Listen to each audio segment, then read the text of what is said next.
So, hi everyone, October 12th, Mineral Day. How fun is that? Yes, it might coincide with yet another holiday, but I think they're giving us the day off at USGS. I'm pretty sure they are. So, what I want to talk about today is quartz, because everything that I do as a geologist at the USGS kind of revolves around quartz and feldspar. But we'll save feldspar for another day, right? So, my name is Shannon Mahan. I am a geologist at the USGS in Denver. The intern that's helping do this video is Emma, intern Emma. And we're going to talk a little bit about the quartz that you would normally see in rock shops, or maybe your favorite museums, other places that you might go to parks. So I brought a few props in. All right, so quartz, first of all, what is quartz? Quartz, you will literally see quartz everywhere, but you won't recognize it because it has so many forms and so many varieties. It's truly the most glorious mineral because you don't realize it, but in all the rock kits, all the places you see it, it's there. It's just different colors, different shapes, even different sizes. So let's look at something. Here is what you normally think about when you see quartz, right? You think about, hey, I've got some nice crystal faces. There's usually a lot of intergrown crystals. So we happen to have got this one in Jefferson County, Colorado. And this is a really nice example of what we call milky quartz. But here's some other examples. So people sometimes look at these. That is, if you've ever heard the term rock crystal, that's kind of the clear looking quartz. And I actually have a nice clear little mineral of quartz there. So there's another quartz mineral, but you'll be surprised to know that this is a type of quartz. This is certainly quartz, the dark mineral there, that's smoky quartz. Even this is quartz. So this is an agate, banded agate. And okay, this kind of shape doesn't come in nature, but again, this is an agate that's been trimmed. So that's also quartz. And then we have some glass, some volcanic glass. It's a little weathered, but again, this is a form of quartz, glass, quartz, okay? And then sometimes you get stuff like this in rock shops and you're like, oh, what? Is that really blue? Is that natural?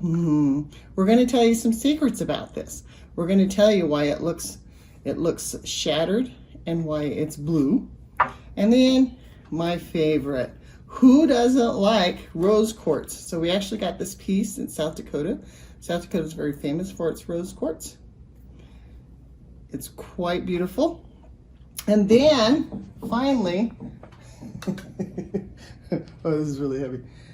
We have a piece of petrified wood. Okay, the bugs are a bonus, and the spider webs are a bonus. But this is tree that has been replaced with silicon dioxide quartz. And you can see the quartz up, you can still see bits of the bark. Of course, it is very heavy now.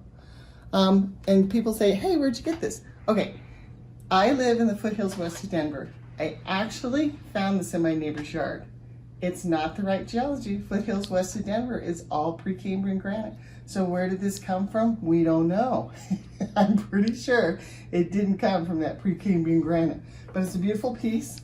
So I wanted to use it to show you sort of the quartz things. Okay, so let's come back to this quartz. And let's come back to this piece. How can you get quartz to do this? Well, first of all, quartz is a really strong mineral. It's very hard. So there's a rock scale. The rock scale is from 1 to 10. Where does quartz sit on the rock scale? It sits at a 7. But it turns out that quartz is actually pretty fragile. If you heat it up and then you plunge it in ice water, you can actually fracture it very quickly. So what they've done is they've heated this up. You can probably just heat it up in your oven and then you put it in a bucket of ice water, and this is what happens, right? So you fracture it, and then you can get this dye in it if you tumble it a little bit in a colored liquid. So I'm not even sure the crystal itself hasn't been grown in a lab or hasn't been abraded in a lab. This is all, it's beautiful. We'll just say it's beautiful, but maybe not entirely natural. This, on the other hand, is entirely natural. So the element that takes up and makes this pink is actually a form of iron. It's the same thing that you'll see in many of these. This, I wished I had a bigger piece, but this is actually kind of special. This smoky quartz, how does it get smoky? Are you gonna say heat? Kind of. It's radioactivity. So being close to radioactivity actually gives this its smoky appearance. How does that happen? All right, well I don't want to belabor the point too much, but let's just turn to my computer and let me just show you something fun over here.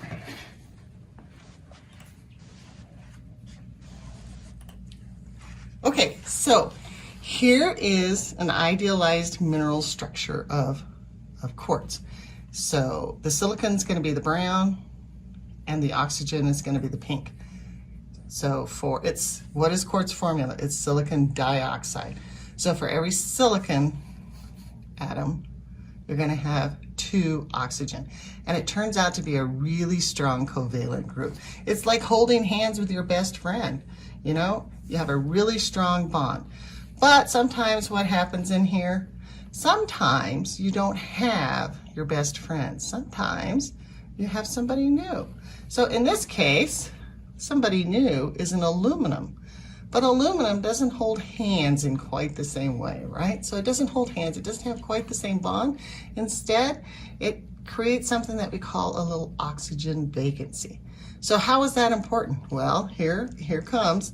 Your elements want to do a little dance, right? They want to do a little dance, and they do a little dance to the instruction of natural radiation. So this is just natural radiation, and I'll show you some of the ways that natural radiation occurs. So here you have natural radiation from the Earth surrounding us everywhere. Comes in, it gives a little kick to some of these electrons, and the electrons are caught in these traps.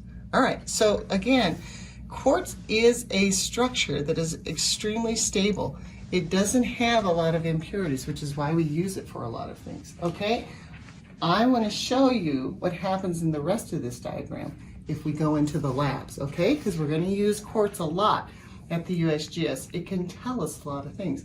In other words, if we listen, it can tell us exactly where it's been, when it was created, and how long it's been at the Earth's surface.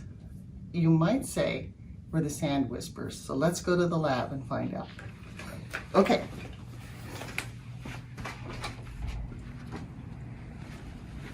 So this is the main corridor for the National Water Quality Lab. It's going to get a little noisy because we keep a lot of our refrigerators or other things that we don't necessarily want in the lab so much out in what we call the service corridor.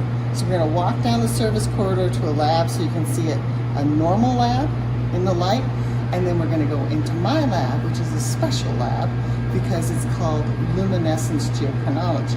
But don't worry, we're going to talk about where the quartz comes in and all this. All right, so here we are at one of our rock labs.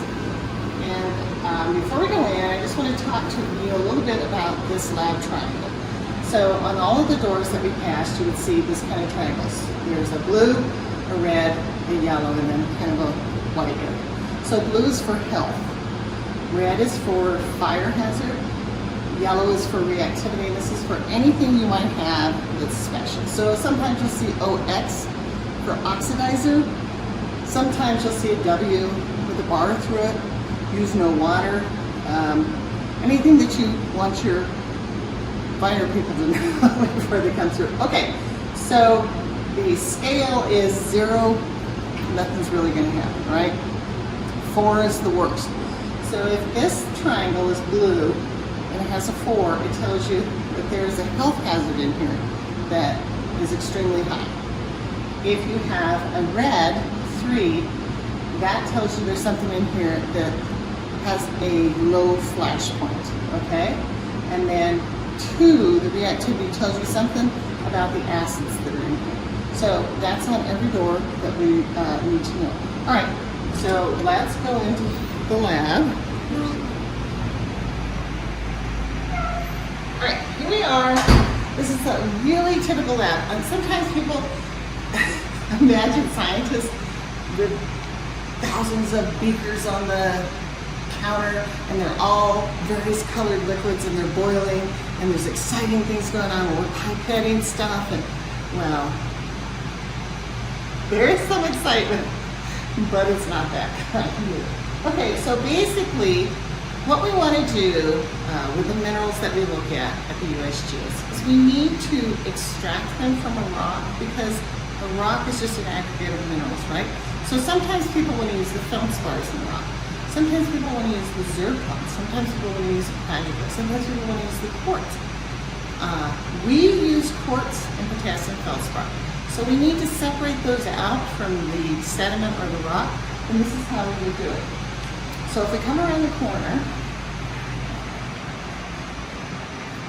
you can see what a typical lab is. Sometimes you need to make a thin section or polish. Sometimes you need to actually saw a piece. So this is actually a diamond-tipped saw blade. Sometimes you would need to do that. Sometimes you need to be more serious with how you're going to cut, or more precise. And then sometimes you already have your grains, but you need a little bit more refinement. So this odd-looking beast of equipment is actually called a Franz magnetic separator. And what it does is it has 2 huge pieces of copper coil. When you have 2 huge pieces of copper coil, you can make a magnetic field by passing electricity through it. So you pass electricity through it, and then what happens is you have this odd, again, looking tray, and as you pass your mineral through the greatest part of the magnetic field, it separates out the iron-bearing minerals from the non-iron-bearing minerals, so you can get your, we call them darker minerals to the side, and then the lighter non-magnetic minerals to one side. So that's a really nice way to instantly separate. But if you can't completely separate, sometimes what we will do is we will put our minerals into a heavy liquid. And this apparatus allows us to trap the heavy liquid until the separation is complete, because all minerals will have a specific gravity. So we can separate it, and then we can allow it to come out in a heavy liquid. So by heavy liquid, what do I mean? Heavy liquid means it's heavier than water. So water has a specific gravity of 1. Sometimes our heavy liquids are like 2.5 or 3.0. And when you have a density like that, it allows minerals to self-segregate according to their density. It's quite handy. You'll learn all about it when you come to work with us at the USGS. Okay, so I just wanted you to see all of this because if you look up here, you can see all of our minerals, all of the separates that we do. You can see that sometimes we have a sieve, and by sieve we want a certain grain size. Sometimes we have to crush a little bit. So just this lab pretty much has everything that you might need to do a mineral separate. But what happens if we want to look at a very specific mineral property? Like maybe how much luminescence. Luminescence is light. And we're going to take light. We're going to take the light that's stored in the quartz, and we're going to look at it. But see these overhead lights? These overhead lights actually are ionizing radiation. They're just like rock, exactly like. They have the same properties as radiation in that they can move electrons around in the quartz. Remember the quartz had those electrons moving around? So let's go to my lab and see what happens in my lab.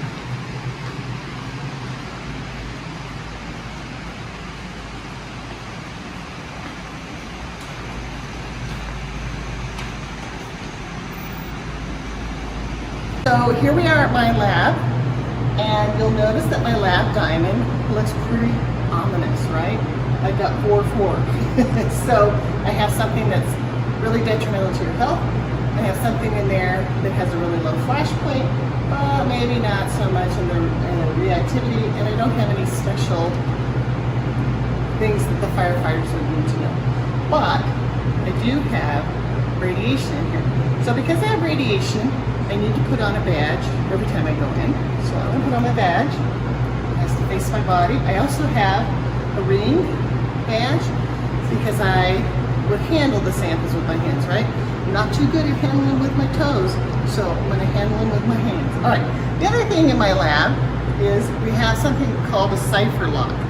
So this allows me to key in a unique combination so that not just anybody can go in. So intern Emma is gonna turn that away while I open the door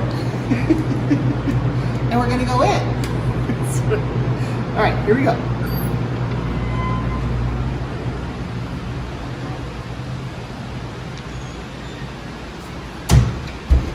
Okay, what's the first thing you notice about this lab? You can't see anything, can you? So I have really low intensity light. This is actually the kind of light that you would see outside at night.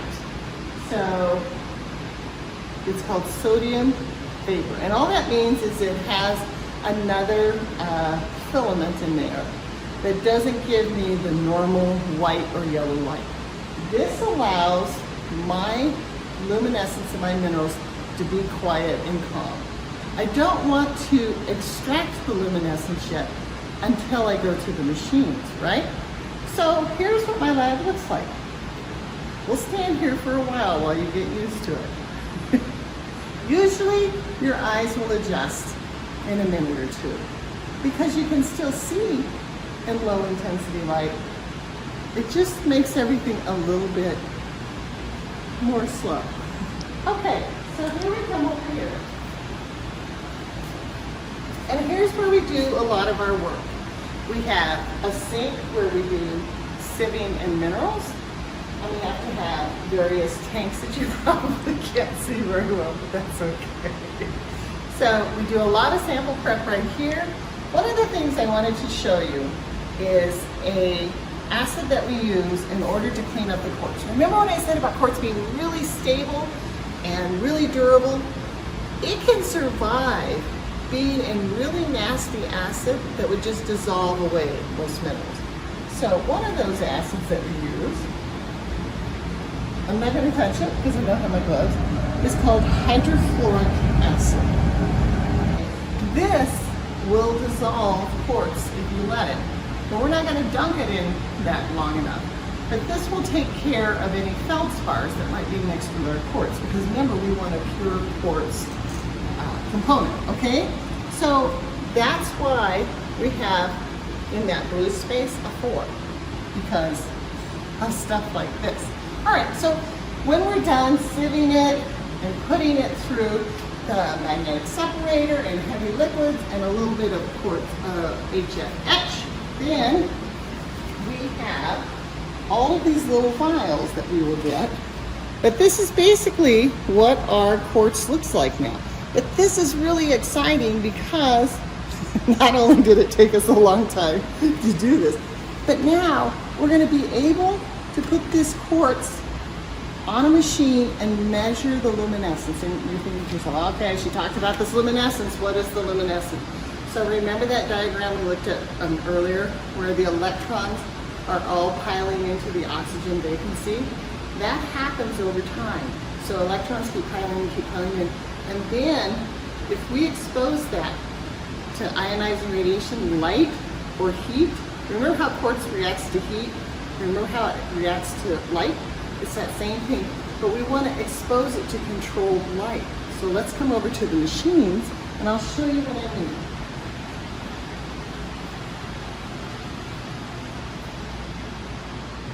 So even in this lab, you'll notice our screensavers are red light because we want really low intensity light. Remember, we want our mineral to be calm. We don't want it to dance or sing yet until it's in the machine. So this machine just looks like a box. It looks kind of like, I don't know, like magic, but it's not. Because what's happening here is we have a ring of diodes. We have a ring of diodes at the bottom under a photomultiplier tube. And what we're going to do is we're going to hit quartz with a controlled beam of light. And this is what happens. If you hit quartz with a controlled beam of light or heat, it responds with light. It responds with luminescence. So we are literally right here, right now, measuring the luminescence in the middle. So this says 50,000 photons per second. You can actually see our data coming off. And the basic theory behind this is that the more luminescence there is in the mineral, the longer it's been buried in the ground. That allows us to do a huge number of things. We can predict when earthquakes will rupture a fault to the surface. We can date mammoths at a mammoth site if they're buried in dirt. We can date archaeological sites. There's so many things we can do. We can even date when bricks are fired. Yes, that's exciting. Okay, so that is basically what goes on in the luminescence lab. That's how we use quartz. I hope you enjoyed a little bit of looking at just the minerals, seeing some of our field shots, and seeing how we spend most of our days in this lab. It's been great. I'll come back next year and we'll do feldspar. All right, see you guys.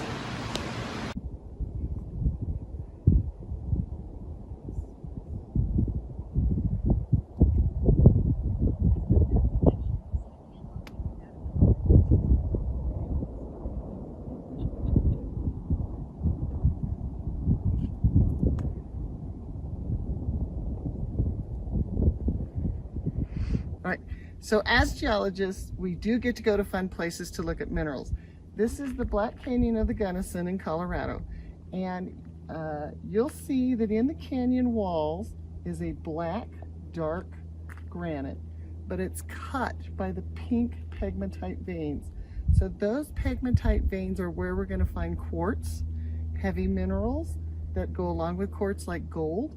But basically, when we talk about quartz as the mineral that's the most common individual mineral at the Earth's surface, it's going to be found in veins like those. So, welcome to beautiful Black Canyon of the Gunnison, Colorado.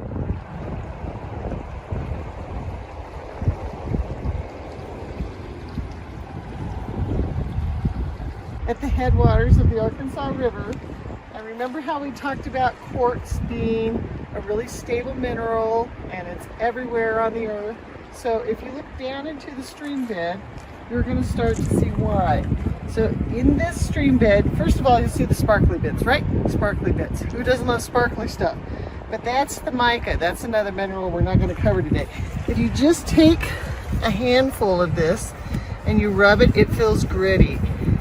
And I know it's hard to see because it's not sparkling white sands of Bermuda or something, but this is quartz. 80% of this is quartz. So right here in the rivers where it's being ground down, and you can see the different kinds of rocks. Let's come over here. Let's come over here and look at the granite this is coming from. So we saw this in the Black Canyon of the Gunnison. We saw the schists and the gneiss. Now we're seeing another type of granite, but that's where the rocks are getting ground down. So big, smaller sand. There you go.